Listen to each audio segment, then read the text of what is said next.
Okay, so next is our Sustainable Finance panel. And I would like to invite both our moderator and our esteemed speakers to stage.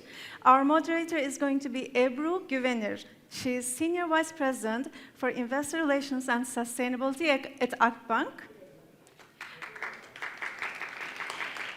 Our speakers are Çiçek Uşaklıgil Özgüner.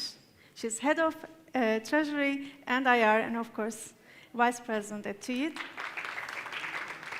Dr. Florence Anglais, CAIA. She's Head of ESG and Risk Management at Banque Cantonale de Genève.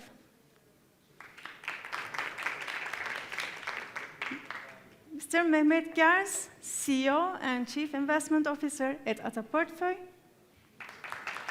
And Romain Moulet, Senior Director at Fitch Ratings.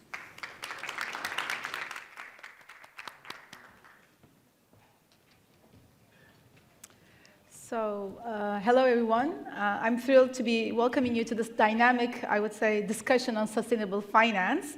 As we've been discussing this morning, the world economy and the world finance is actually going on a remarkable transformation. And no need to say that sustainable finance is actually at the forefront of this transformation. And it's actually a driving force in the overall economy, shaping the economy of the world. As Çiçek also mentioned previously, according to actually a Bloomberg Intelligence report, by year 2025, the ESG assets under management are expected to reach around $50 trillion, and this actually will be constituting more than 1/3 of the global assets that will be managed by them, which are estimated to be around $140 trillion. And this surge in interest, as mentioned in the previous panels as well, actually reflects a profound change, I would say, or a shift in the investors' priorities, and obviously also corporate strategies. And with this exciting backdrop, we have an incredible lineup, I would say, of esteemed panelists today, with a wide range of sustainable finance ecosystem representation, from the corporate sector to the investors and the banking and the rating agencies. And together, we'll do our best to actually dive right into the heart of this transformative movement and discuss the challenges as well as the opportunities, but more so explore on how we can actually contribute to shape, as they were mentioning in the previous panel as well, a more sustainable financial future. And without further ado, I'd like to start with you, Çiçek. As a corporate representative, you are at the intersection, actually, of the sustainable finance initiatives and the fast-changing ESG regulations. Back last year, in 2022, your company did an amazing job in the issuance of Turkey's largest sustainability index bond issuance at the time. So it would be great if you could actually elaborate on your company's experience on this financial instrument. Specifically, what were the benefits, but also the challenges that you experienced, and how this feeds, how sustainable finance actually feeds into the broader corporate sustainability strategy of the company. Can you hear me? Yes. Thank you, Ebru, for your nice words. Indeed, it was a very successful transaction, especially in hindsight. At that time, it seemed very challenging to us, and I wasn't necessarily very happy with the result because, the backdrop was quite volatile. However, in hindsight, it was a very good transaction with a perfect timing. Why I'm saying is that it was, as Ebru mentioned, it was the largest SLB issuance out of Turkey. But at that time, there was a shutdown in the corporate Eurobond issuance markets, and we were the first corporate issuance out of Turkey for over 6 months. And we found a window in January of 2022, and right after us, unfortunately, Russia invaded Ukraine, and the window closed again. So up until very recently, there hasn't been any other corporate issuances, hence the reference to perfect timing. So we are quite happy with the transaction. So when it was clear to us that we were doing our financing planning, and when it was clear to us that we needed to make a Eurobond, issue a Eurobond to fund our upcoming needs, we tried to find a way to align our financing needs with our sustainability strategy. because sustainability has always been in the heart of what we do in CCI. It's embedded in our purpose. Our purpose is to create value for everything that we do, and everything we do, we classify under 3 pillars: customers and consumers we serve, our people, and the community we live in. So with this purpose in mind, we said, okay, we have to find a sustainability angle.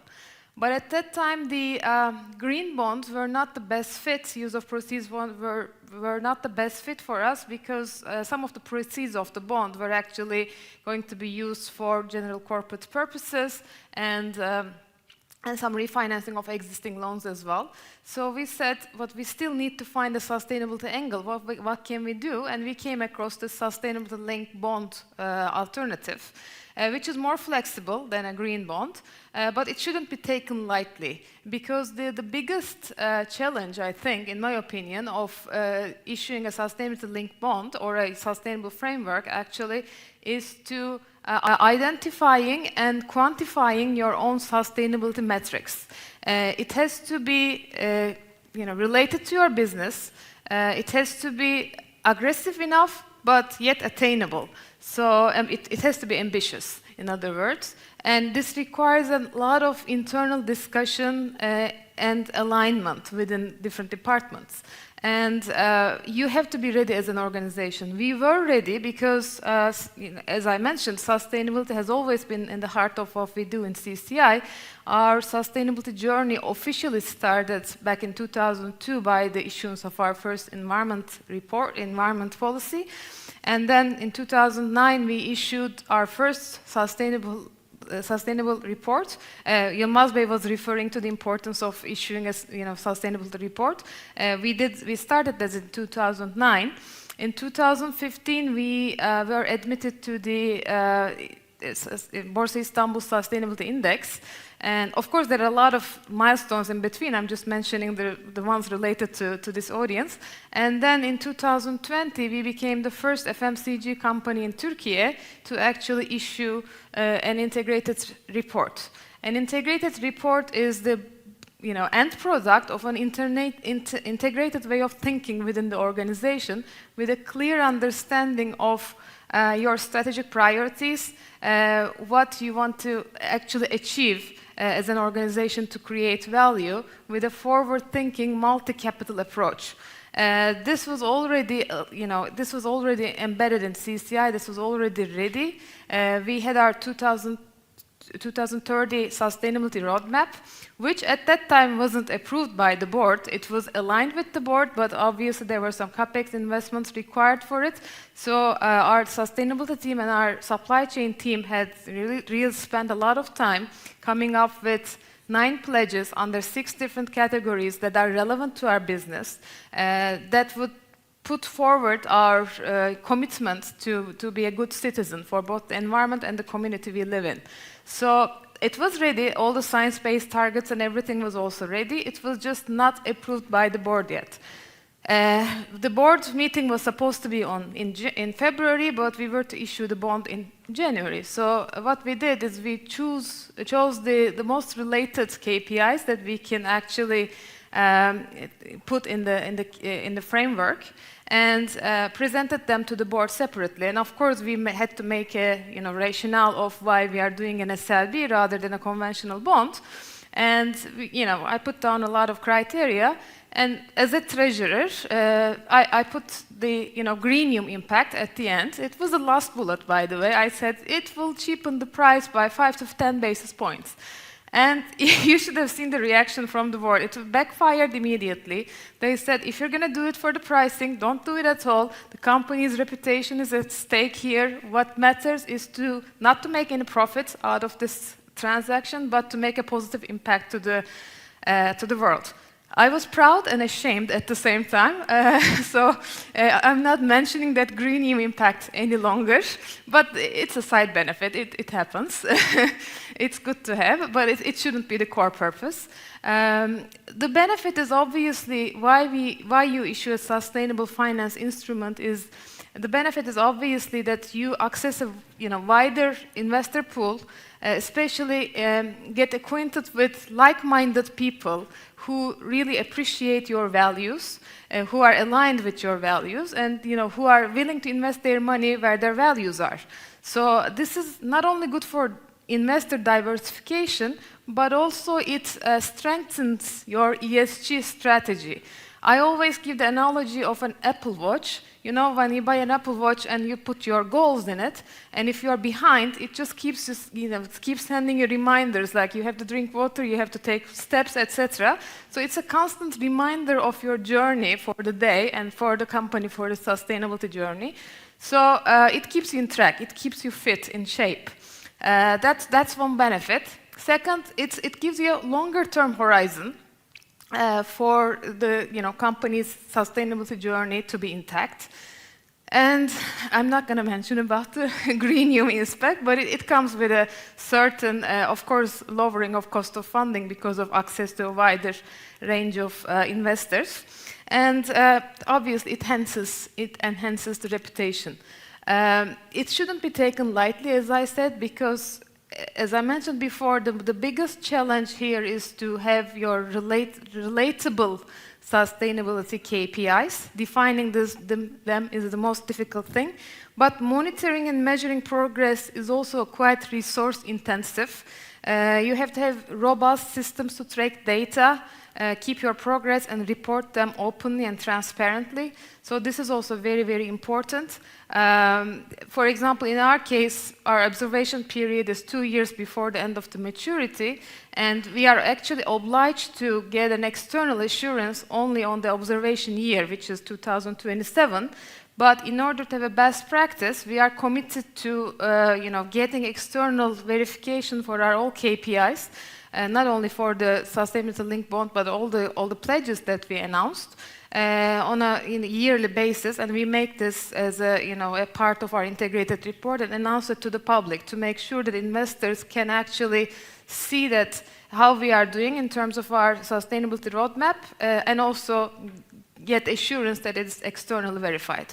So all in all, I can say that it has to be taken very seriously because we certainly don't want to harm the reputation of the company or give any damage to the product itself, because if there are bad practices, like if companies cannot keep up with KPIs, they do not do the external verifications, etc., then it just wouldn't really serve its purpose, and it will be just like another form of greenwashing. So it should be taken very seriously, but it definitely has a lot of benefits. That's what I can say. Thank you so much, Çiçek. You just really outlined the journey your company has been going through, and then obviously it's a very ever-evolving ESG landscape. And Canan Özsoy also mentioned or referred to in detail regarding the regulatory principles and how important, how crucial they are actually. And the EU has I would say, very much leading role here. So Florence, coming to you now, could you shed some light on the topics that regulators in the EU are currently prioritizing with regards to sustainable finance, and considering your experience in the ESG risks and regulations, what should the companies be focusing on? Yeah, sure, Ebru. Thank you. Good morning, or I may say, I don't know, good afternoon. It's maybe too early. So I will talk about regulation and risk management. It's the other topic related to sustainable finance. ESG risks are governance, environmental, and social factors that may affect companies' reputation and also create financial harm. And each company, every company remains vulnerable to ESG risk. So that's the reason why this kind of risk should be incorporated into the risk management framework. And that's a point that was highlighted by regulators. And when we talk about regulation, we keep in mind the epicenter of ESG regulation, the EU. And if you look at the roots of the EU framework, you can mention that the objective was to channel financial flows into sustainable activities. And that is one key element of EU regulation, EU framework. The other part is transparency or sustainable reporting. And this sustainable reporting is very important because the main aspect is to increase transparency and also to identify ESG risk and opportunities. And that are the key elements of the EU sustainable frameworks. But in order to respond to your question, Ebru, you know the regulation is evolving, and as it was mentioned before by the previous panel, there should be a kind of global regulation, not only the EU regulation. And if you look at the three main key elements of the EU regulation, so you should keep in mind the three acronyms. The first one is the EU taxonomy. The second one is the SFDR. Or what is it about? It is Sustainable Finance Disclosure Regulation. And the third one is about CSDR, the Corporate Sustainability Directive or Reporting Directive. And if you look at the three elements, they do not work in silos. They work together. They are interconnected. And if we look at the SFDR, the regulation related to financial markets, financial institutions, the aim is to enhance transparency. And transparency is a key of SFDR. And if you look at the meaning is that you should have disclosure at the entity and also at the product level. So different kinds of transparency. And within SFDR, the aim is to be able to provide this kind of transparency for sustainable investment in order to prevent, and that is the main topic also of the EU framework, is to prevent greenwashing. And we will come back a little bit later on. If you look at SFDR, maybe you will keep in mind a kind of three labels, but they are not labels in fact. They are regulation. You know that within SFDR you've got a classification according of the level of alignment you've got to the environmental and social objectives. And that is very crucial for the product development. And as I mentioned before, it's not label. It's only regulation, and that should be considered as regulation. And if you hear somewhere Article 6, Article 8, Article 9, it's not a label, it's a regulation. That's one aspect. And if you look at the company level, not only the financial sector, you've got the CSDR, okay? What is it about? It's not something new, because you've got already a regulation in place. The NFRD, sorry for the acronym, but it's an enhancement of the existing regulation. And it's a way to standardize and to enhance the standards. And also another aspect that should be highlighted is when you publish your reporting, nobody knows if they are correct, if the information is accurate or not. And what is underlying the CSRD is the fact that that should be a kind of assurance about the information that you will report. And that is very important, you know, because it's something, if you look at regulation in the EU, and if I look at regulation also in Switzerland, where I come from, you know, internal audit also plays an important role in ESG landscape, because you need to have a kind of assurance about what you will produce. You've got that for the financial reporting, and it should be also the case for non-financial reporting. And when I talked before about the interconnection, you can interconnect your non-financial reporting, CSRD reporting, because some information that you will provide should be useful for SFDR. Maybe, for instance, it should be greenhouse gas, it should be water usage, and so you can see the interconnection. And finally, and I will close this with the EU taxonomy, because the EU taxonomy defines the classification of sustainable economic activities. For the moment, it's only on environmental aspects, because environmental is a first topic and a very huge topic that can use quantitative information. And this EU taxonomy also applies within the two other regulations. And you see, as I mentioned, ESG is not only an acronym, it's also a reality from the investment side to the regulatory one. Thank you, Florence. You gave some really good examples about the regulatory landscape. And so, Romain, moving on to you, considering the various types of ESG ratings and reporting standards, which I'm sure everyone is quite confused about, could you please also elaborate on the specific role that rating agencies play in this ecosystem, especially with regards to the broader sustainable finance landscape? Thank you, Ibru, and thank you, Florence. For the context. In essence, the ratings agencies, the ESG rating agencies, they help channel money into sustainable investments. This is kind of the conclusion of it. But in order to get there, I want to also give a bit of context and explain how we as ESG rating agencies are affected by regulation, and how regulation is going to help create benchmarking and consolidate this space. Because from my meetings with many constituents, many of them are here, we hear, oh, there's many rating agencies. How do we know which one is going to be the most useful for us? So I just want to go back to the original 2018 EU Commission Sustainable Finance Strategy for financing sustainable growth. It had three broad aims. So one was to reorient capital flows towards sustainable investment to achieve sustainable growth and inclusive growth, manage financial risks caused by climate change and environmental degradation and social issues, and foster transparency and long-termism in financial and economic activity. So there were 10 actions that were listed in this strategy paper, and one of them was to better integrate sustainability in ratings, okay, and market research. Now, Fitch as a company, as a group, was signatory of the UN PRI, so we pledged to play our role there as an agency.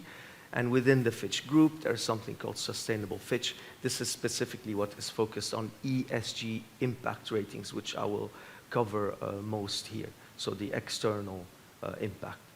Now, ESG rating agencies, as you said, they play this role to reorient capital flows or help reorient it towards sustainable investment. They create ratings that help issuers, borrowers, companies basically, their investors, so be it their lenders, it could be their lenders or even shareholders, equity shareholders. Okay, it's been mentioned that they are being used by equity shareholders, especially in certain sectors, for example, real estate. We can get to that later.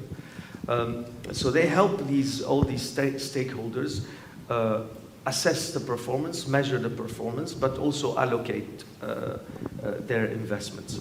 Okay, so for issuers, of course, it's about communicating your performance on the ESG side. Investors, where do I put this investment? Which type of fund does it satisfy? Article 8, Article 9, etc. These are important considerations. Furthermore, when you start to have ratings, it's similar to credit ratings, for example.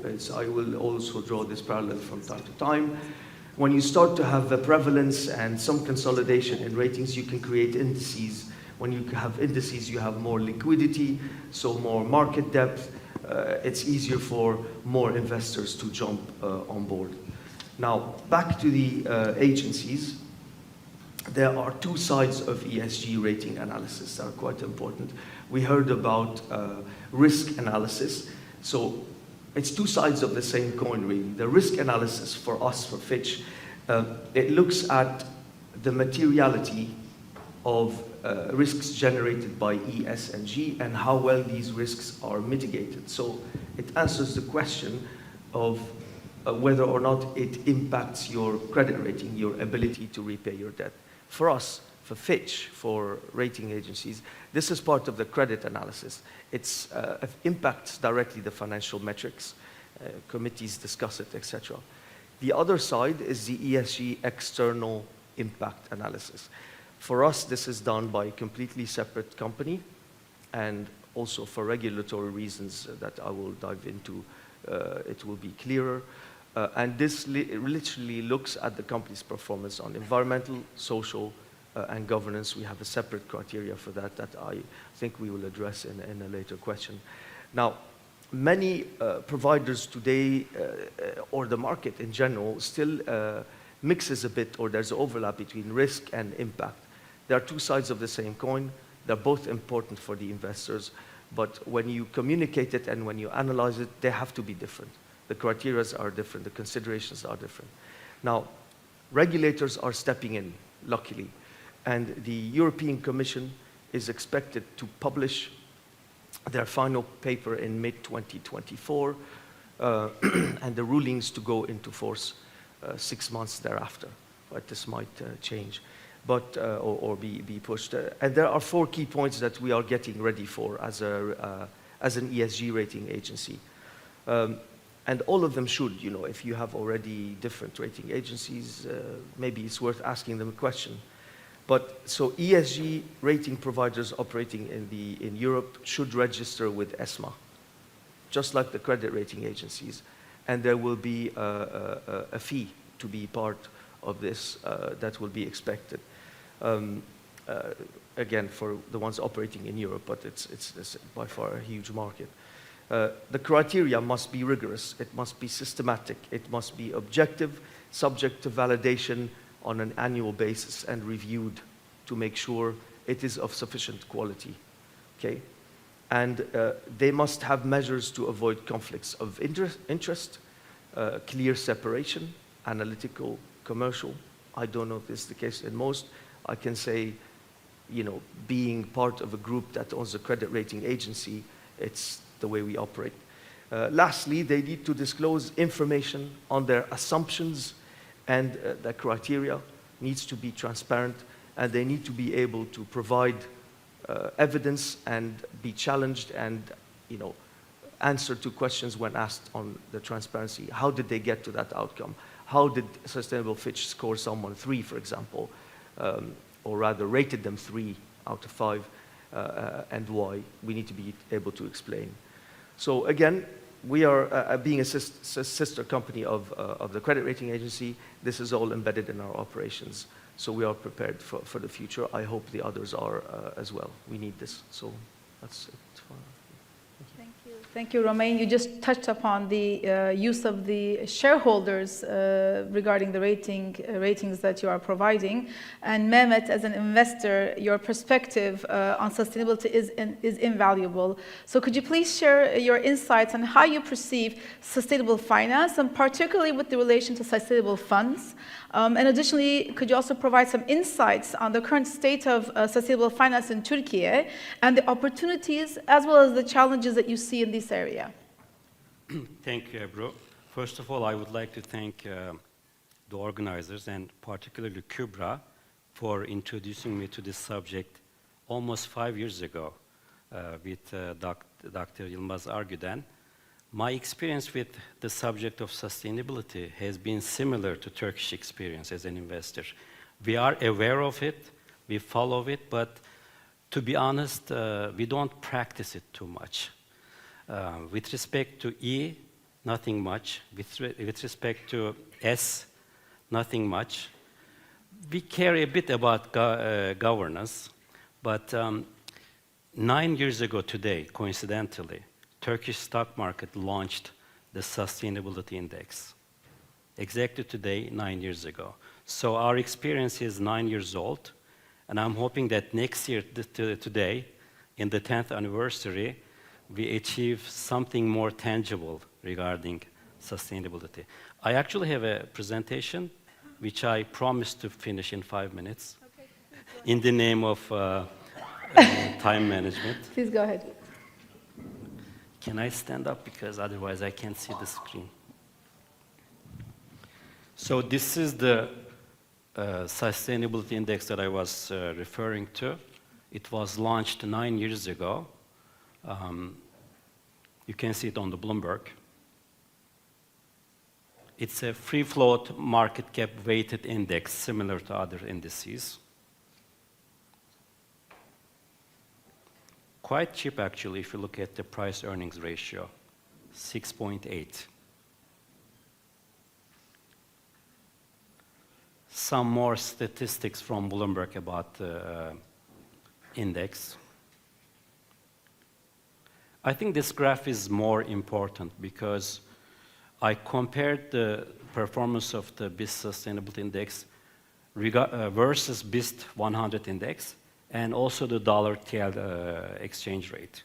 It turns out they are moving quite closely. Of course, this blue line is dollar TL index, which is performing better than both stock market index and the sustainability index. To give the numbers, the dollar exchange rate went up by 12 times in the last 9 years.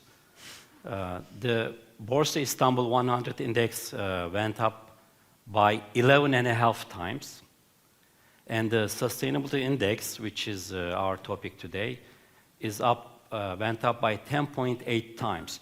I will translate the numbers to dollars for you because it's really difficult to comprehend in Turkish lira terms, given the sharp devaluation of lira in the last 10 years. So,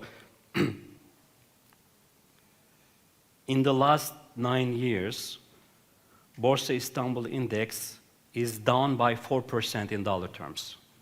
Down 4%. The sustainability index is down 10% in dollar terms. So, in the last 9 years, both the stock market and the sustainability index are below the exchange rate.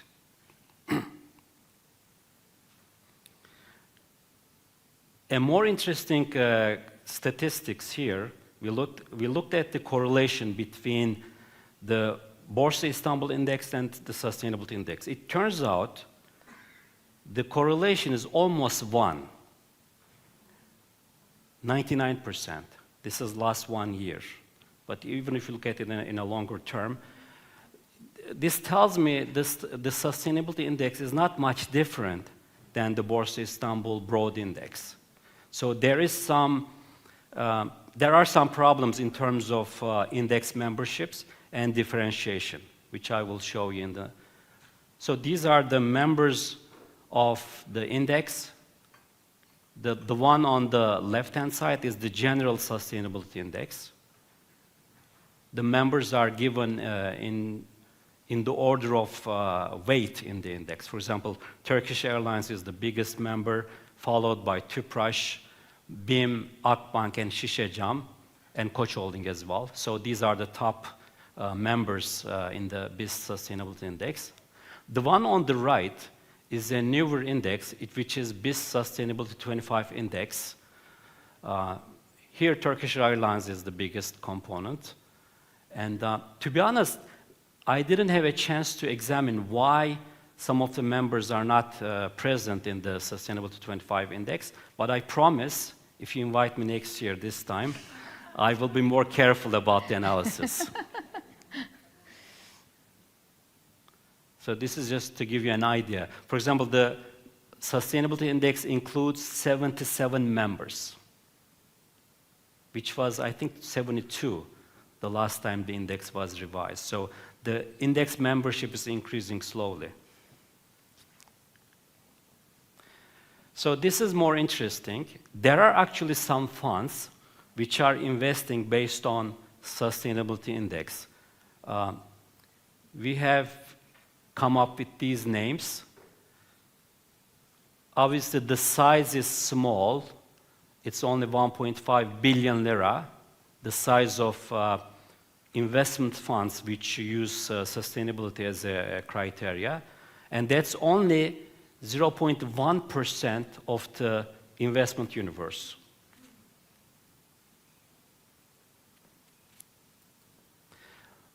But the number of investors, if you look at the last column, in terms of the number of investors, the interest in sustainability funds is more than the size indicates.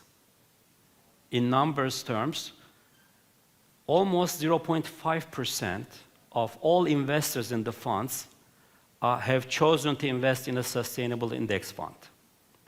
So this shows some awareness among the investors for these funds. This is the mutual funds landscape. By the way, I should also point out that year to date, BIS Sustainability Index is performing better than the broad market index.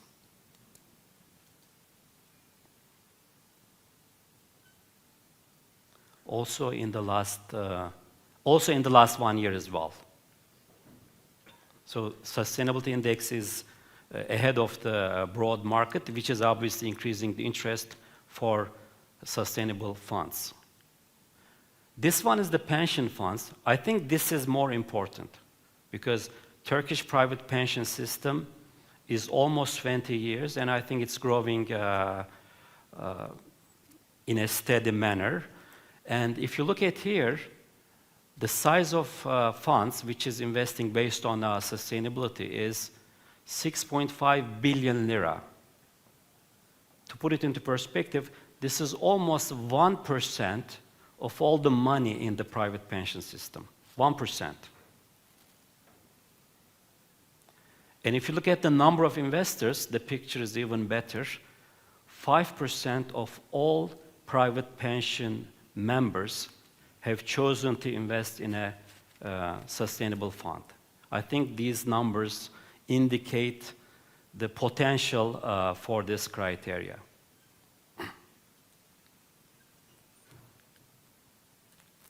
And this is a criticism which I was discussing with Ebru.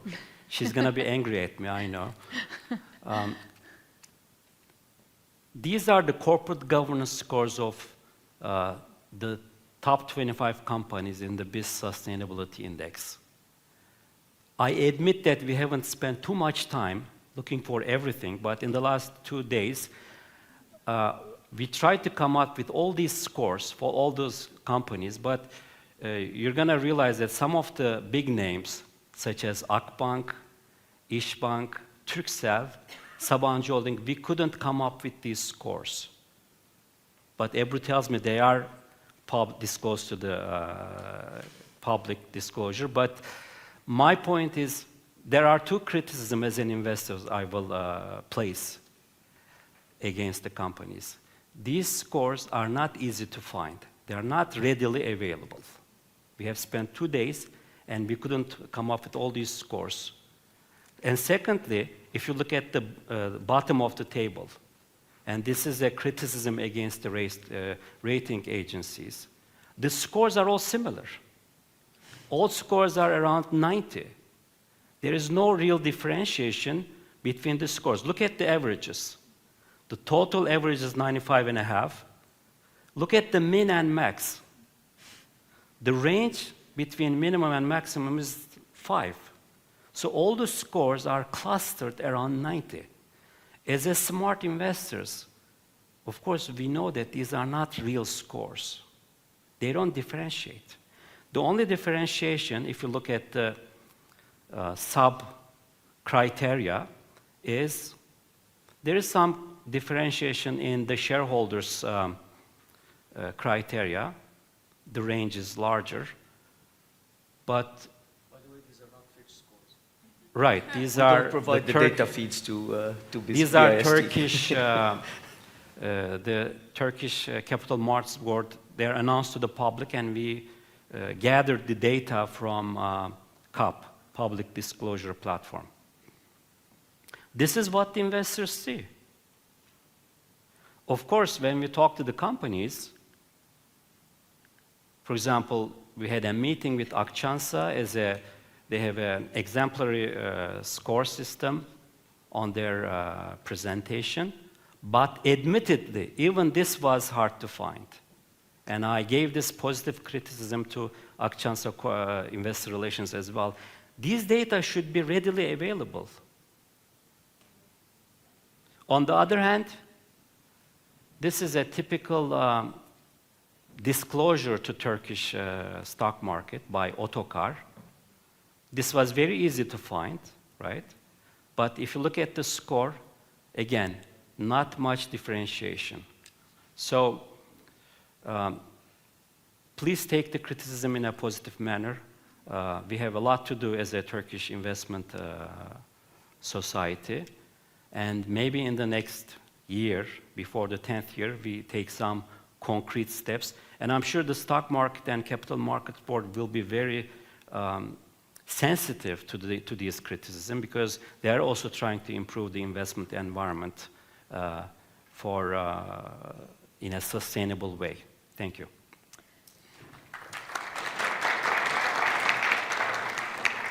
Thank you, Mehmet. I'm sure that your positive criticism will be taken on board by all the companies that are publicly trading and reporting. I think it is very important to have the transparency and the availability of data, especially. And as we were speaking earlier, getting also audited on those, by the necessary auditing agencies to be able to see that the data is actually correct data, not just reported data. So thank you for that. And as you've been mentioning over the years, last few years, and as we've been seeing from the data also reported, going forward, there's going to be an increasing interest of the investors in sustainability initiatives, as well as we believe that this will be feeding into the company's ESG journeys and strategies going forward, with more questions being asked. So Çiçek, I'd like to actually come back to you on this, as you have the IR role in your company as well. It'd be great if you could also highlight some of the feedback that you are receiving from the investors regarding the sustainability strategy, your sustainability strategy, and how this actually feeds through to your journey as well. First, I would like to make a point about all the things that was mentioned here about regulations and ratings and etc. Sustainable finance is rapidly evolving, that's for sure, but regulations are not catching up as quickly. I mean, there has been a recent proliferation of instruments. I mean, green bonds have been around since 2007, if I'm not mistaken, but recently there are blue bonds, transition bonds, social bonds, sustainability linked bonds, sustainable bonds. I mean, these are the things that I can say off the top of my head. I'm sure there are many others. But the regulations are not really catching up with governing, and the ratings are also have to be just aligned on that to make sure that the sustainable practices are well understood by the investors, because gray areas are actually where greenwashing flourishes. In order to avoid it, and in order to kill the suspicion of the investors or their hesitance to invest in these vehicles, regulations have to catch up. It's like electric vehicles. Electric vehicles are, have grown rapidly, but the charging stations cannot keep up with the pace. So regulations have to keep up with the pace of the proliferation of the instruments. And once investors understand that these are, heavily governed, regulated, standardized, and well documented, I'm sure their perception towards it will be much, much better. From our perspective, the feedback that we have been getting from investors is definitely they see it as a positive thing, because we didn't have to do this way, but we stepped up and said, okay, we are going to give certain KPIs, and if we cannot match them, there will be a step up with the coupon. I don't think anybody that we talk to are in for that additional premium when investing. I mean, obviously they would much rather prefer for us to meet our KPIs than get that additional step up in the coupon. There are actually some large funds like BlackRock, for example, as far as I know, if they are invested in your bonds, sustainable bonds, and if you are not on track to meet the KPIs, they actually have their teams come and help you to meet certain KPIs. Hope that we will not be there, but we are on the right track to deliver.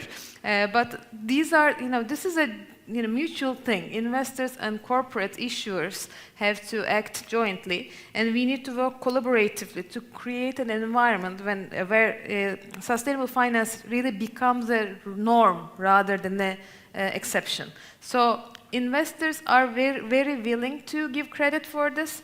But I have to say, being an emerging market butler and mostly having the emerging market investors as our investor base, I would say that the ESG funds are not, they do not have a high portion in our total investor base as maybe a developed market company would have. But definitely there are some funds who are only ESG dedicated and who are really appreciating all the efforts and all the disclosures that we make. Thank you, Çiçek. And actually, Mehmet, I'd like to come back to you, more forward-looking. I believe that ESG journey is like a digitalization journey, and it takes a lot of time and effort and investments, to progress in this area.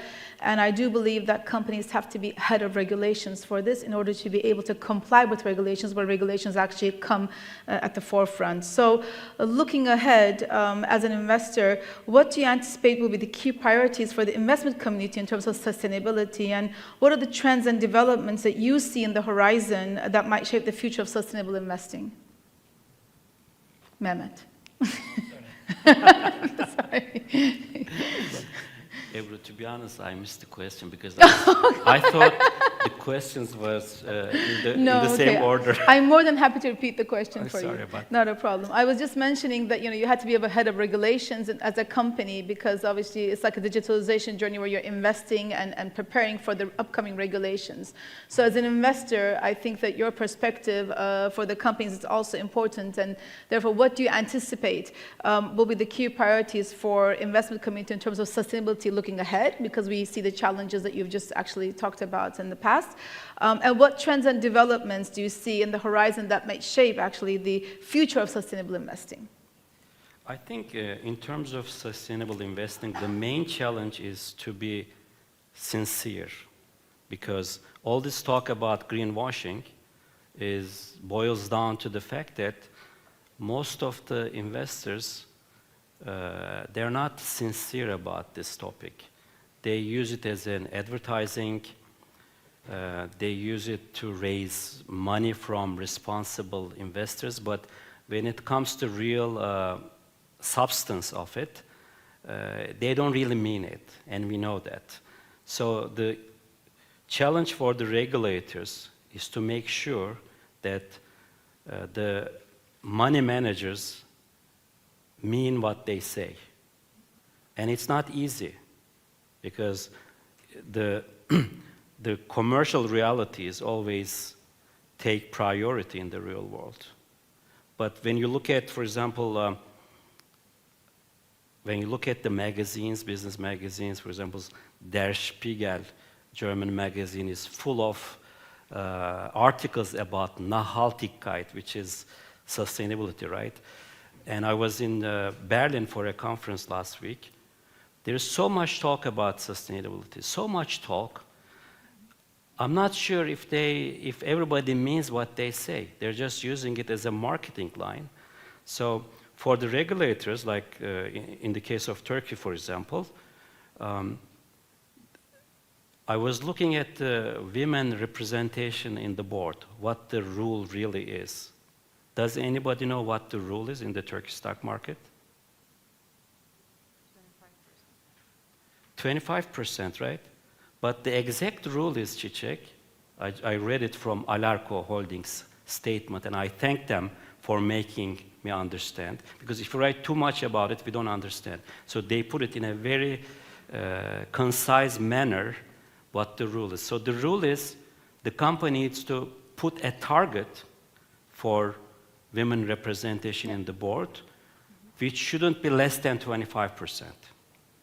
In other words, for example, you can say that in 3 years' time, our board will consist of women, half of the board will be women, right? So this kind of statement, a concrete timeline, a concrete percentage of the board should be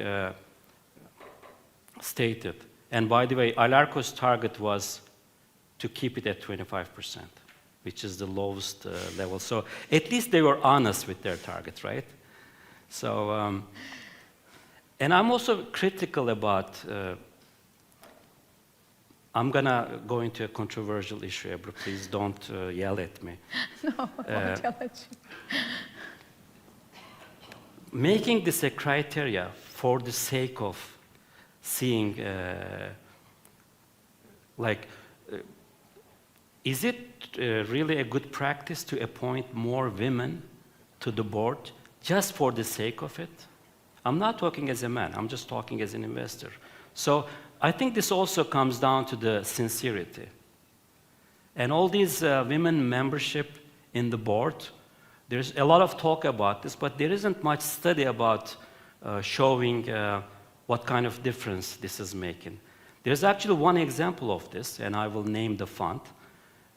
İş Portföy, one of our competitors, has a fund called İşte Kadın. Maybe you are aware of it. Women in Business. And I think they have a criteria of investing in the companies with enough women membership in the board.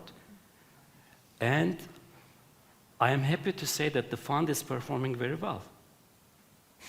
So there is a real example of women membership making a difference. So you may want to check the fund, which is performing quite well. So my point is, we need more substance regarding all kinds of sustainability issues, and we need to show it with concrete examples like this. I hope I have answered your question. Thank you, Mehmet. Thank you very much for the detailed answer as well. And Romain, now I'm coming back to you. A lot of people are listening to us right now, and obviously your insights will be of great importance to our audience, especially for the companies who are increasingly focusing on better ESG performances. Given the growing interest of the sustainable instruments and initiatives, what are the key elements of sustainable fit, which you actually referred to in the previous, in the previous round? But what do they look at as their main criteria when they are rating a company? Sure, thanks, Ebru. I'm happy to cover some of the main points. So one of the main differentiating thing, I believe, from what I understand from the market so far, having seen other providers' criteria, is that we have one criteria for evaluating ESG ratings. And that allows issuers to know where they are, how we are looking at them. Obviously, it is transparent. But also investors to compare different companies when it comes to ESG performance. So the output of that criteria is a rating from 1 to 5, and then there are scores. So you could have two companies that have a rating of 3 out of 5, but they are differentiated, or their performance is differentiated from a holistic ESG standpoint by the scores. One example is, take Turkey's Arçelik and versus Burberry. Well, they're both 3 out of 5, but Arçelik is a better performer because they have a higher score of 61, whereas Burberry is in the 50s, so 50 something, I think, something a bit above 55, but definitely below Arçelik there. Now, the criteria has two main components, I would say. The entity rating, which is the core of our analysis, the entity ESG rating, and the framework rating. Together, they help us give an instrument rating if the issuer so wishes to have that instrument rating to market their bond, let's say. There's one more thing, it's called the SPO. SPOs are very popular when it comes to ESG for green and labeled bonds. We provide it because there's market demand for it, but we think that it does not give as much input or insight into the ESG performance as the entity rating and the framework rating. Let me go into them a little bit. So first I'll start with the SPO just to get it out of the way, let's say. So the SPO essentially, it looks at the debt instrument and the framework itself on a standalone basis, and it compares it to EU taxonomy or other relevant core principles to say whether it complies with them. There's a list of, let's say, different taxonomies, or it doesn't. So it gives kind of a rubber stamp approval of the performance there. It does not elaborate as much as the entity rating and the framework rating on the performance. I'll go back to the ratings then. The starting point, which is the ESG entity rating. This is a very important part of the analysis for us, because it will look at the company's overall activities. Okay, the criteria has 40 plus factors, across 5 different areas. We start with the high-level strategy, the commitments, and the reporting. By the way, each element of the criteria carries a certain weight. This first high-level strategy and commitment part is 10% of the criteria. The core of it is the business activities, where we look at each business line, its contribution to the revenue, and how much each of the business line complies with internationally recognized taxonomy. So we will look at each division, its impact, and as I said, we size it depending on its importance in the company's activity. EU taxonomy is one of the most important benchmarks for us, as Florence mentioned. We check if there's a positive contribution as well to UN SDGs, especially from a social standpoint. At that stage, governance is not yet looked at.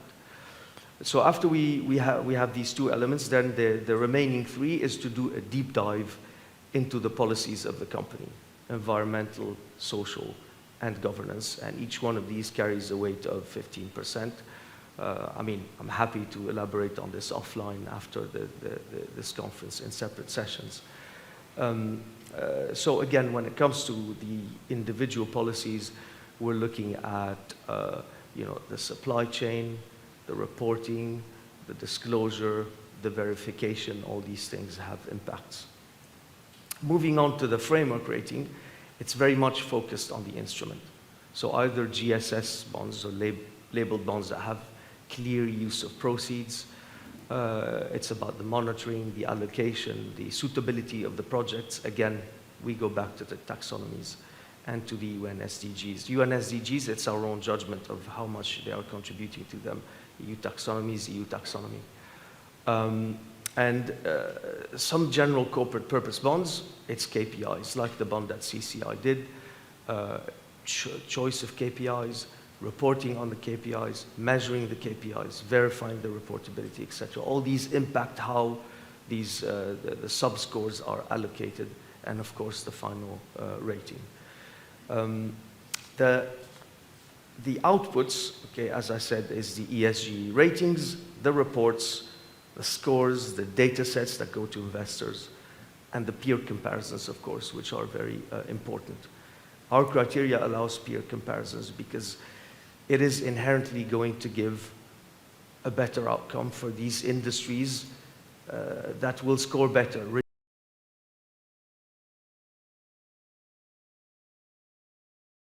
estate companies, if they're really at the top of their game. One example is Akish Geo Karimenkul, which so we published the ESG rating last week, 2 out of 5, like the best real estate companies out there in terms of policies. But you have other industries that will not be above 3 out of 5. They'll be 4 out of 5. But that's the industry.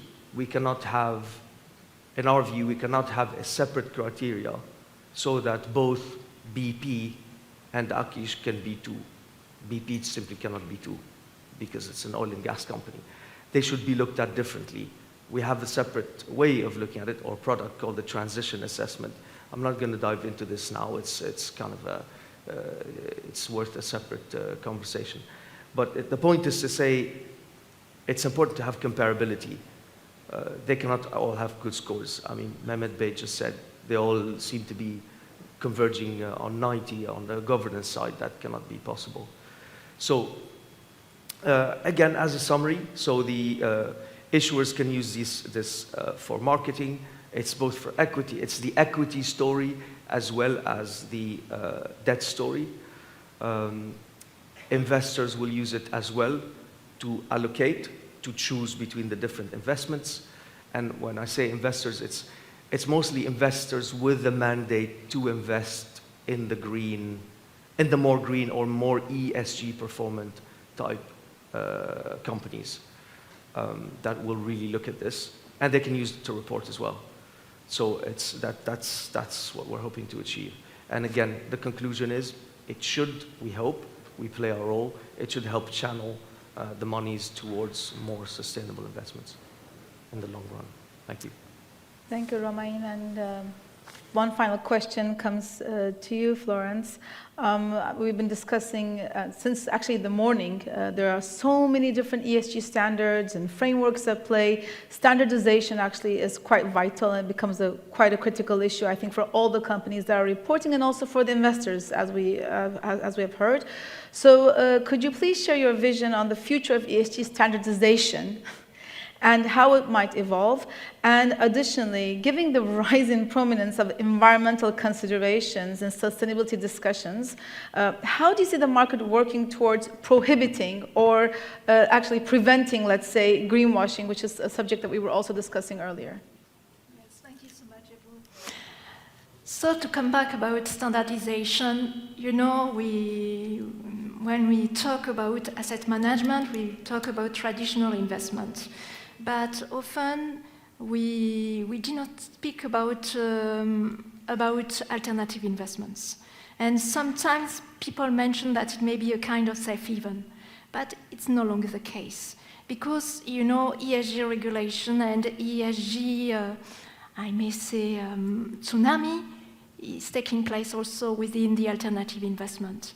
And why? The reason is very simple, because, you know, investors are a key player for ESG disclosures within the private markets.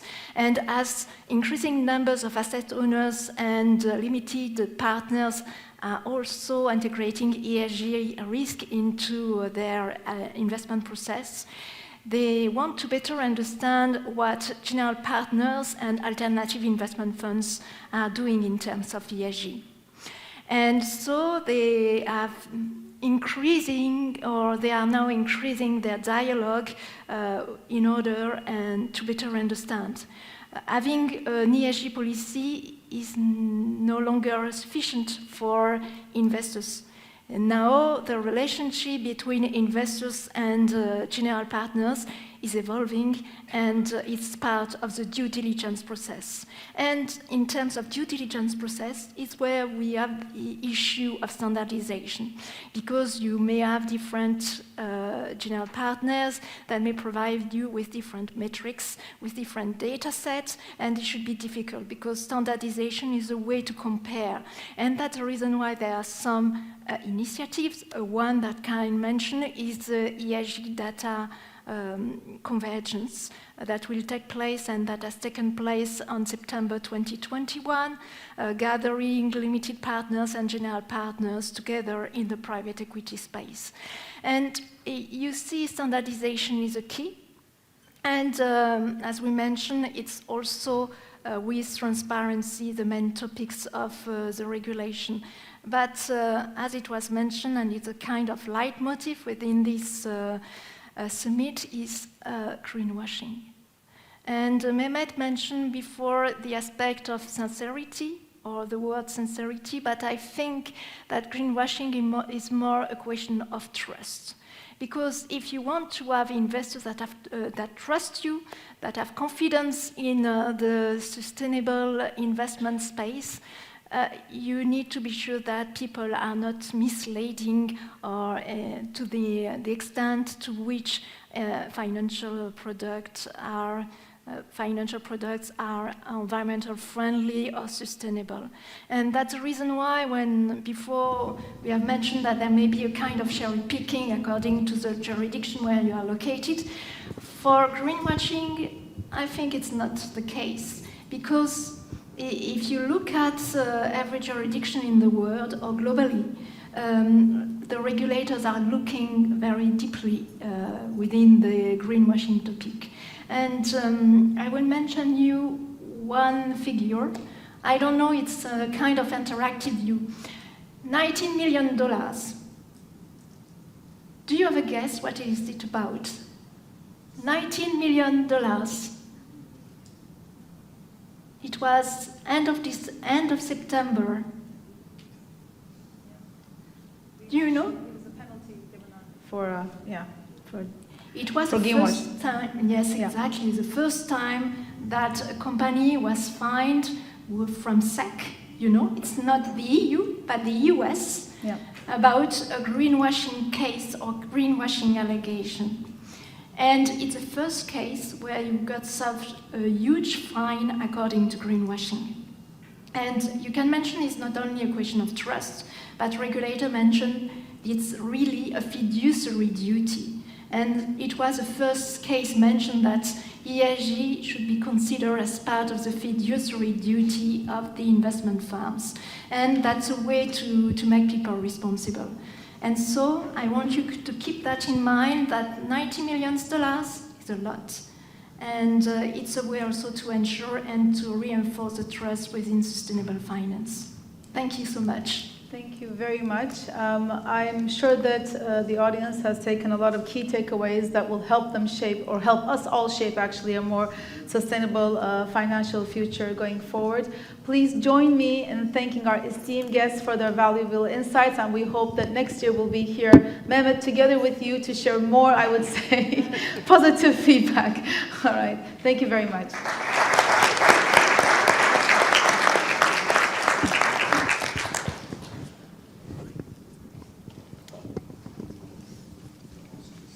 Thank you. Thank you so much.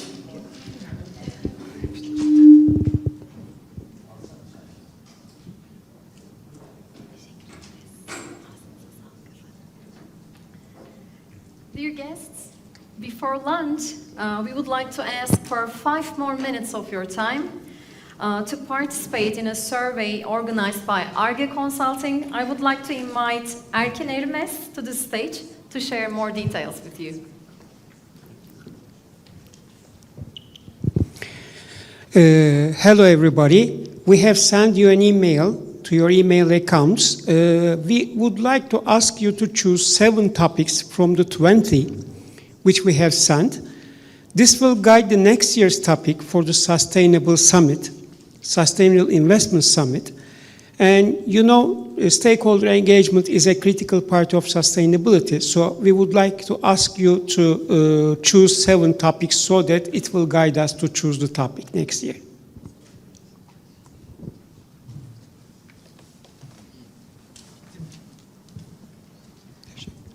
Hopefully everyone has seen the message in their outboxes. It's lunchtime. Thank you.